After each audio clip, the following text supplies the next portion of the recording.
आज भी है।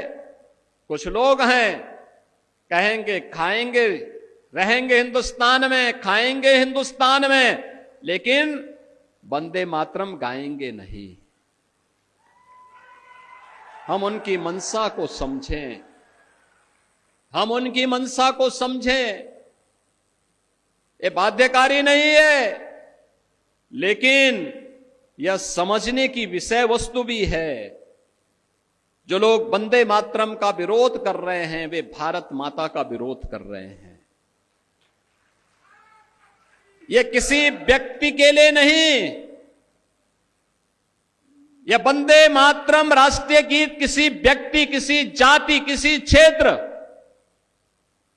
या किसी एक ईश्वर, किसी एक उपासना विधि के प्रति आग्रही नहीं बनाता है, बल्कि यह तो भारत माता की वंदना है। भारत माता के प्रति हमारी कृतज्ञता है।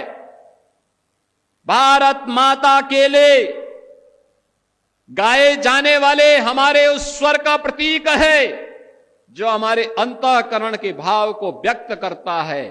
और यह सच है, हमने देवी के 3 रूपों को, महादुर्गा, महासरस्वती और महालक्ष्मी के रूप में ही पूजन करके भारत और भारतीयता को आगे बढ़ाने की शक्ति अर्जित की है। तो स्वाभाविक रूप से वंदे मातरम के माध्यम से भी इस सस्य श्यामला मातरम की इस भाव को ध्यान में रख करके हमने उसे महादुर्गा, महालक्ष्मी और महासरस्वती के रूप में उसकी वंदना करके भारत के प्रत्येक नागरिक से यह आग्रह किया है कि वह वंदे मातरम के साथ जुड़े, भारत की राष्ट्रीयता को मजबूती प्रदान करें।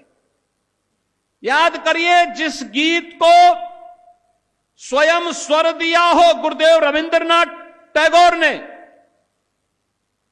उस गीत का विरोध किया जा रहा है।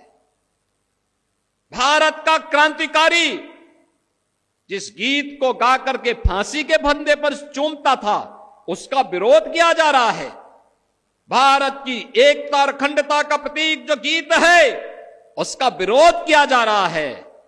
इस विरोध के लिए कोई जगह नहीं होनी चाहिए, हमारे यहां कोई जगह नहीं होनी चाहिए। और इसीलिए मैं आप सबसे अपील करूंगा, बहनों और भाइयों, कोई मत हो, कोई मजहब हो, कोई जाति हो, और राष्ट्र से बढ़ करके नहीं हो सकता है। याद रखना, हम सब के लिए राष्ट्र प्रथम होना चाहिए।